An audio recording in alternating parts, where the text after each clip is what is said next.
But you should know, does anyone remember that time when she got carried away by Hurricane Sandy? Take a look.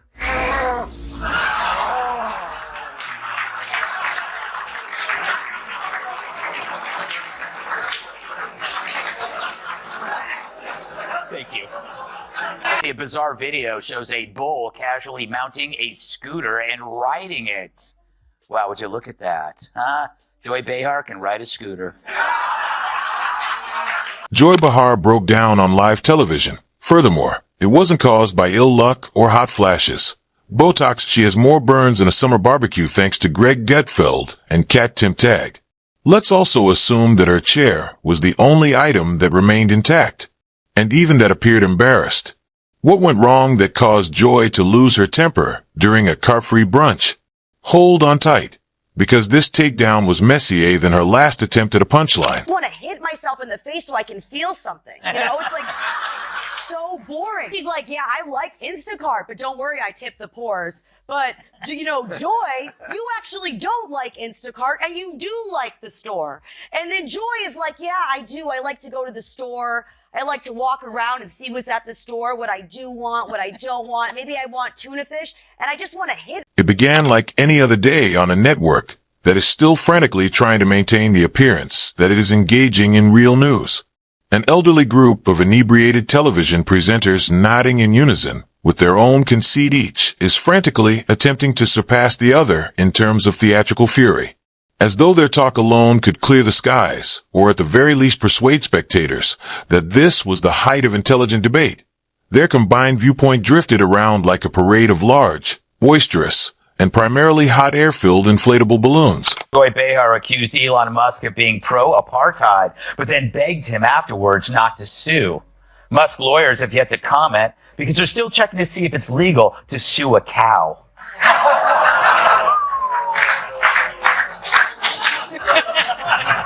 Shots fired. Just a legal question. I don't know why it's so upsetting. I don't make the rules in this country. And there she was once more, in the very middle of this echo chamber. The human smoke alarm of daytime television, Joy Behar, is screaming through yet another diatribe full of exaggeration, seemingly trying out to be the official mascot of political frenzy. Melodrama permeated every phrase. She made every gesture and used excessive punctuation as though she thought her capacity to shout the loudest would determine the fate of the free world. The feral monsters of The View say they've never heard of you-know-who. True, the show that makes mornings hell claim that my name doesn't ring a bell. It's time for Our View on The View. Ugh. Yeah, the witch's coven finally shows me some lovin'. Yesterday on The View, yours truly was the subject of conversation. Apparently the broads have no idea who I am, or so they say. Hit it, Gladys. They said that Gutfeld talks about you all the time. Who is he? Really, who is he? I don't watch the show. He has a show. I don't watch the never show. heard of him. Yeah. I guess he's just obsessed with me. Next, Joy's going to say she's never heard of carbs. However, the universe had different intentions this time. While Joy was busy transforming her set into a low-budget opera about rage and self-righteousness, two rather distinct forces were subtly organizing throughout the city.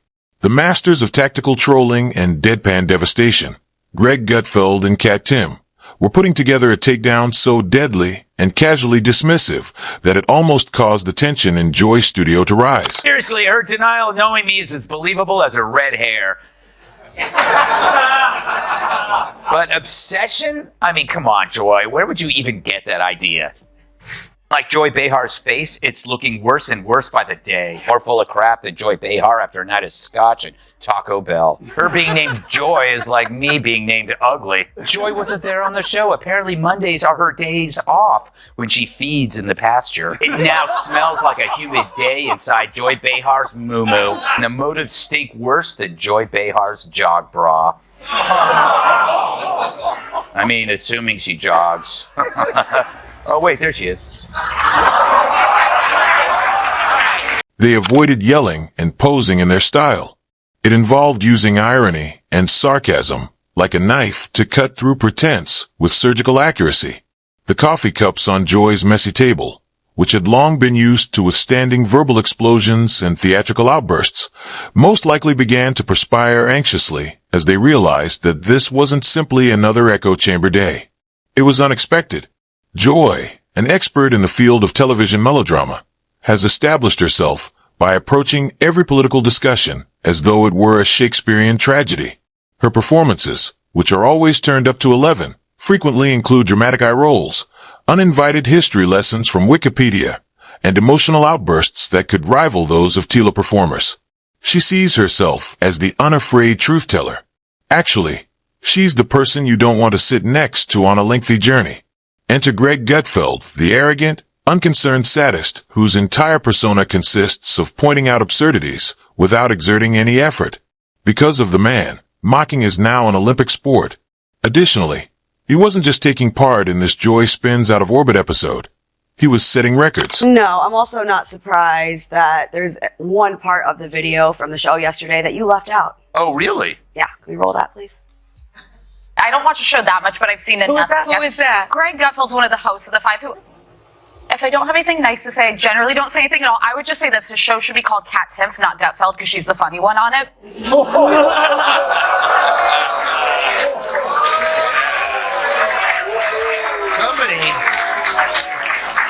Somebody's flirting with little cat over here. Well, she's the Republican one at the table, but I just think as a libertarian, I'm always looking to find common ground with other people because nobody really shares my politics. So I find some common ground in the view where she thinks I'm funny and I agree. Gutfeld didn't require a loudhailer, debate stage, or whiteboard. A few ruthlessly sardonic remarks and that signature smirk that reads, "I'm not mad, just disappointed," were all that was required. And really amused Gutfeld's approach is brilliant because he avoids treating crazy with insanity. He simply puts up a mirror and allows the ridiculousness to fall apart on its own. And it did collapse. The Joy's regular outbursts seemed like a toddler's tantrum because of the subtle yet blazingly precise criticism that started the fire.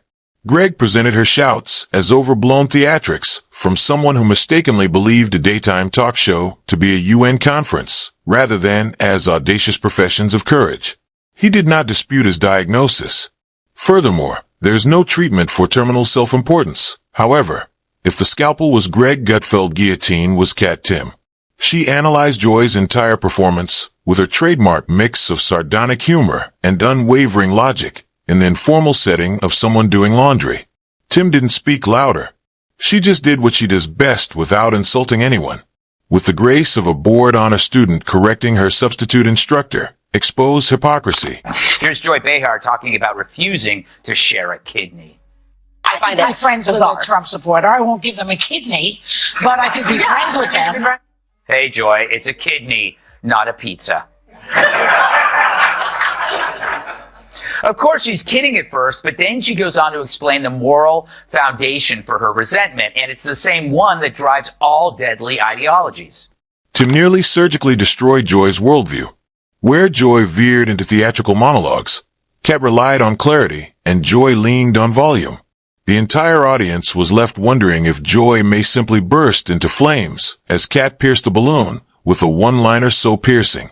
She presented Joy as someone caught in a never-ending performance loop, where attention was more important than content and indignation was money rather than as a courageous champion for justice. And it broke as soon as the illusion did. There wasn't a strong voice of reason left. The caricature was bewildered, clutching a stack of cue cards and wishing the applause sign was still functional. The consequences were instantaneous. There was nothing to reply to. So Joy Behar didn't reply. This wasn't an argument. There was no back and forth here. The target was unaware that this one-sided intellectual destruction was taking place until the smoke cleared and her own echo was all that remained. The media hurried to spin it. Naturally, they did. In an attempt to make the situation more agreeable, words like unfair, toxic, and sexist were hurled at Marty Jr. like beads. However, the internet isn't a dumb place. They witnessed Joy being symbolically vaporized by two individuals who didn't even perspire. If The View is your favorite show, you might be a little slow. Yes, it's time for Our view on the view. Very serious music. They love to play the race card because logic for them is hard. On Monday's episode, the ladies tackled the Rittenhouse not guilty verdict, and true to their feckless form, their reaction was something. It goes beyond just one instance. It concerns what this particular time signifies. Joy Behar exemplifies a particular type of media personality. Someone who confuses acclaim for accuracy and platform for power, volume for value. These are the same people who get upset by memes and go to urgent therapy sessions just because someone made a joke. Greg and Kat reveal the truth about that. Punditry disguised as performance art, and the audience is worn out. I'm sick of people yelling at me because they still believe that shouting makes them right. Weary of tuning in for analysis and instead witnessing soap opera outbursts and hosts who believe that passion can replace knowledge. Even though Joy's meltdown was seismic, it was silent. Her atmosphere, not her words, was the collapse. When the facade broke, everything fell apart. The air of untouchability, the self-assured smirk, the gravity. She was outclassed rather than screamed down. The kicker is this. Timpf and Gutfeld weren't even making an effort. That's why it was so vicious. Joy wasn't being hunted. They were merely making jokes and comments while letting her own bomb-ass legacy do the talking. It's similar to witnessing someone dispute while holding a mirror and then blaming the reflection when it begins to laugh. I've escalated, you guys. Last week, I said I agreed with the guest on The View. This week, I actually agreed with the host on The View. And not just because I'm off my medication. Don't worry, I'm not going to give the show too much credit because what was actually said on the show was not at all controversial. Watch. All we have to do from now until January 21st is be with our families, be with our kids, do our jobs, make sure our checks don't bounce, make sure that we are taking care of ourselves and our families. January 21st. Who gets that much time off? But other than that, there's no way anyone could have a problem with what she said, right? Except this is The View, so of course someone did. Yeah, actually I'm going to give the show even less credit because someone else on the show did see this as controversial, and I am not. That Joy's hold on relevance is now held together by duct tape and denial that her brand of televised indignation doesn't inspire. It exhausts that she's become the very thing she rails against, a parody of herself. And the timing couldn't be worse. The true pain wasn't in what was said, but rather in how obvious it all became. In a time when people are looking for authenticity, Joy's performance seems as real as a diet pill ad at 3 a.m. In the meantime, Timpf and Gutfeld provide reality checks with such comic timing that it could be considered medical care. Both offline and online, the public's response was roaring. The takedown video went viral before Joy's subsequent tirade.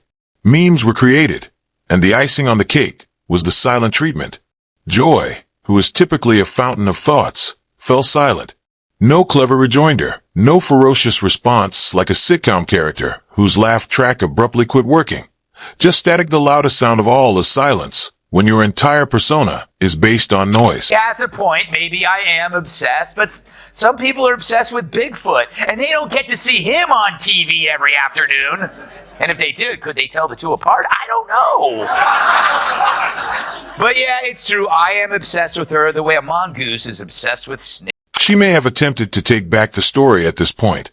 She could have offered a moment of introspection or resorted to self-deprecating humor, but instead the curtain dropped. The spotlight went down, and the stage was deserted. It wasn't because she was pushed away because the performance wasn't up to par.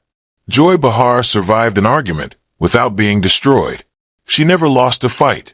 Being placed next to people who didn't need to yell, stand, or pretend to be convinced, on the other hand, completely overwhelmed her. They only had to laugh and point, and then they saw that the Emperor's new attire wasn't simply absent. It had never been there in the first place. Here, the lesson is straightforward. The loudest voice isn't always the most strong in the satirical age.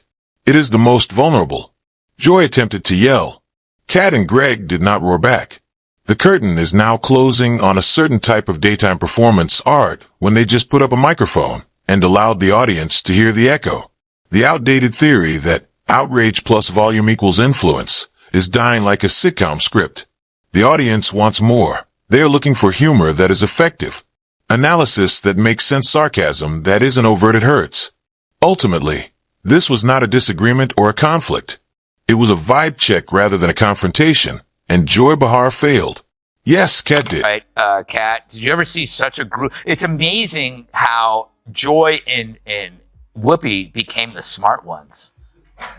For me, the most shocking thing about the conversation was how truly boring it was. They're like, well, the cicadas, they're cicadas. Okay, but it was like every 100 years. No, it's every 17 years.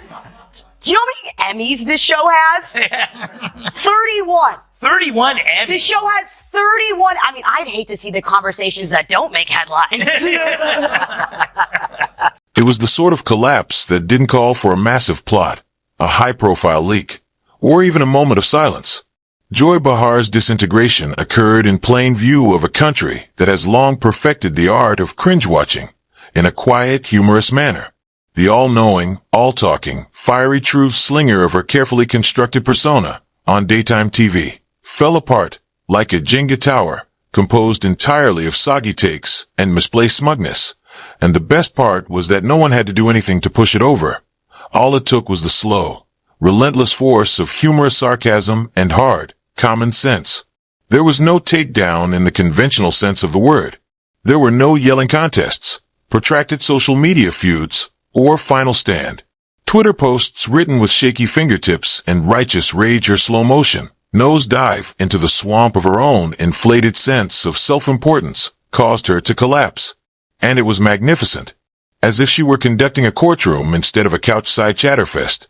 Joy had spent years cultivating the persona of a brave truth-teller and the wise elder of daytime conversation, swatting away dissidents.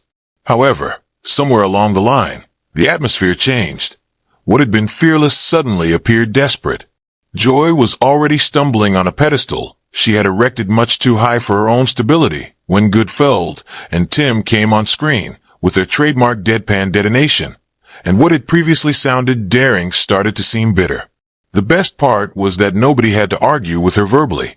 By merely being surrounded by people who could think, laugh, and smile while delivering reality, she dismantled herself. It was more like witnessing a mime than a contest of ideas. Lash out after a stand-up comedian, no contest. And let's speak about the brand sense. Despite the fact that Joy's opinions may be entrenched in the dinosaur layer of political discourse, her attire isn't exactly supporting her either. It became apparent that her sense of style and her outlook on life needed a significant overhaul somewhere between the shoulder pads and the irate school principal during parent-teacher night. Her entire aesthetic screams 2006 called at this point and demanded that it be taken back. Furthermore, to be honest, 2006 might hang up. However, the most frightening aspect for her camp was that this wasn't an isolated incident. It wasn't an off-topic moment, a bad segment, or a bad day. This is the new standard. The terrain has evolved. The audience has shifted, and Joy's once loudly certain throne is now merely a spinning chair left to squirm awkwardly in an irrelevant, empty studio. Regarding Greg and Kat, they just resumed their usual activities of speaking the truth, making jokes, and casually delivering thought-provoking statements that leave the traditional media reeling. They didn't even bother playing the same game after winning. Therefore, the next time Joy takes a stage to deliver another passionate lecture in full caps lock, she might want to look behind her because Gutfeld's smirk and Kat's sigh are waiting somewhere in the corner of the internet. This isn't meant to be a disagreement or a shout, but to remind her that the louder she screams, the funnier it gets.